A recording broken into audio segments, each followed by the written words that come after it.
think it's always a good opportunity to connect with other mob. To be able to ask questions and learn a lot. What services and what support is available for our young kids? It'd be good if you get like a decent outcome out of it, or a great outcome.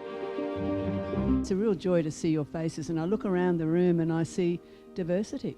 I see a mini population. I see all of the parts of Western Sydney First Nations people here in this room.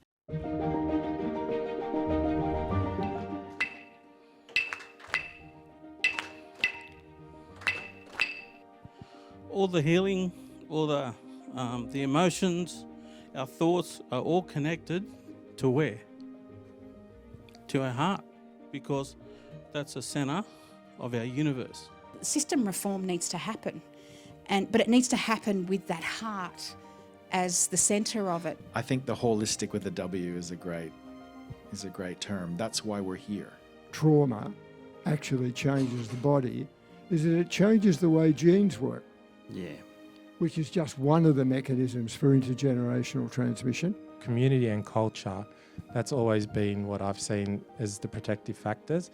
And what happens is, if you look at all the systems that we struggle with every day, they're all about taking us away from those two things. Connection is health. No connection, no health. We need to join up the system. We need the community sector to be working with the hospital sector. We need health to be working with social care.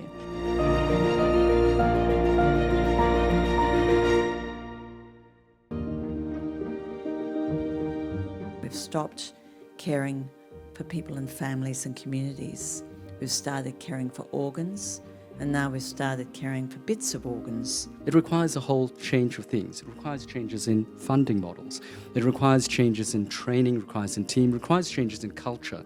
So we've actually got to have a culture of working together and say it's not a case of what one person thinks. It's actually a case of what we all want to do. We remain upright by leaning on each other.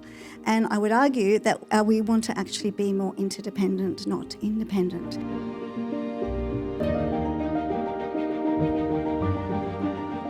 Just to bring comfort to mob when they go in and see these services. And it's about deep listening, understanding, using your senses.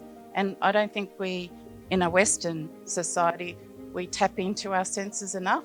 It's great to engage the kids, but you also want to engage the parents as well. This has been an amazing experience over the whole weekend with 20 First Nations panellists. If we get panel members involved in a democratic process, it just evens the playing field and there's no preconceived ideas. Climbing over that hill of distrust is really, that's challenging, but I think we landed in a place where the trust had been built. We learnt a lot about culture and what works and doesn't work for First Nations people.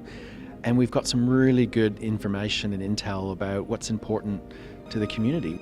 We're all in this together, so it was a great experience all around.